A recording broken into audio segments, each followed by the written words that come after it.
Before we talk about specific drugs, we should probably go over some definitions first. So there are three main categories of drugs: stimulants, depressants, and hallucinogens. Stimulants tend to speed up brain activity and bodily function. Depressants tend to slow down brain activity and decrease bodily function. And hallucinogens tend to change your senses, what you see, hear, or feel. The drugs we'll be discussing today mainly affect dopamine and serotonin. Dopamine affects motivation, reward, and motor control.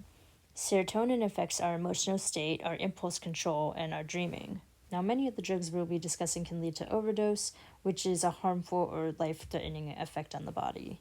First, we'll discuss methamphetamines, and the way that this drug works is that this replaces dopamine in the neurotransmitter, so this forces dopamine back out into the synaptic gap, which means that the dopamine will bind continuously with other neurons instead of going into the neuron it's supposed to be. This affects the reward pathway, and the high is desirable for some, but the crash is generally considered pretty awful.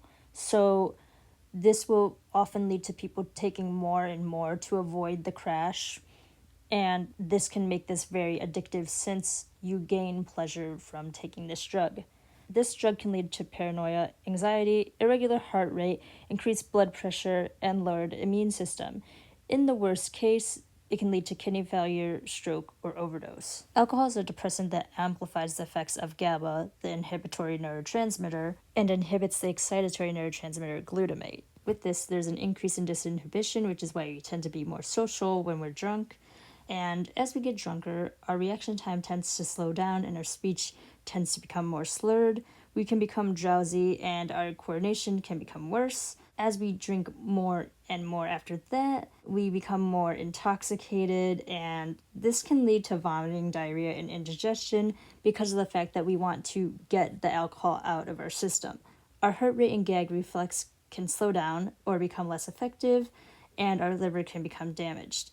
In the most extreme cases, consumption of alcohol can lead to coma or death. Next, we'll talk about marijuana, in which the active ingredient is THC. So marijuana stops the release of inhibitory neurons that prevent the release of dopamine, meaning that dopamine can be released freely into the synapse without interruption. So marijuana is often associated with relaxation and euphoria, but it has more severe effects than people often think. For example, it affects blood pressure, it can impair movement, and it can impair short-term memory, and it can cause dizziness. So a lot of people don't realize that you can form a dependency with marijuana, and it can also cause hallucinations in high dosages. And I don't want to fearmonger, but there are studies suggesting that it can trigger psychosis. A stronger hallucinogen is ecstasy, which is taken up by serotonin transporters into the neurotransmitter, even more so than serotonin itself. This causes the neuron to send the serotonin back into the synapse, where it will bind again and again with the neurotransmitters around it.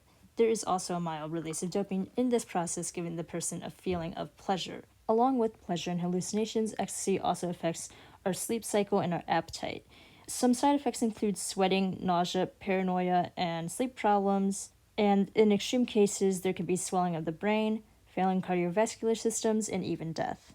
LSD is a hallucinogen which binds with serotonin receptors, and this can inhibit or excite the receptors related to senses, which can increase the feeling of the senses, mix the senses, and distort time. It affects our wakefulness and star response. It can increase heart rate, sweating, and tremors, and while many take LSD for the trip can be frightening, and it can last for days. Once you take LSD, the risk for delusions and hallucinations goes up whether or not you're on or off the drug. Next, we'll talk about the stimulant cocaine, which blocks dopamine transporters, trapping dopamine in the synapse where they bind to neurons.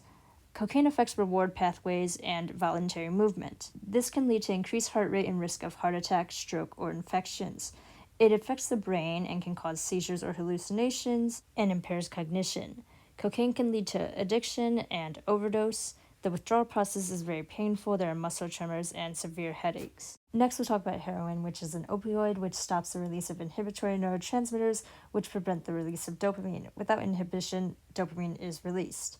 This leads to feelings of relaxation and well-being and can reduce pain and stress. This is why opioids are often used as painkillers. Along with reducing pain, opioids can lead to itchiness, dry mouth, and slowed breathing. They can lead to liver, kidney, and lung diseases, and can be very addictive due to the fact that it increases the amount of dopamine in the brain. We can form a tolerance to heroin, which leads to increased dosage, and this can quickly lead to overdose, with the opioid overwhelming the system.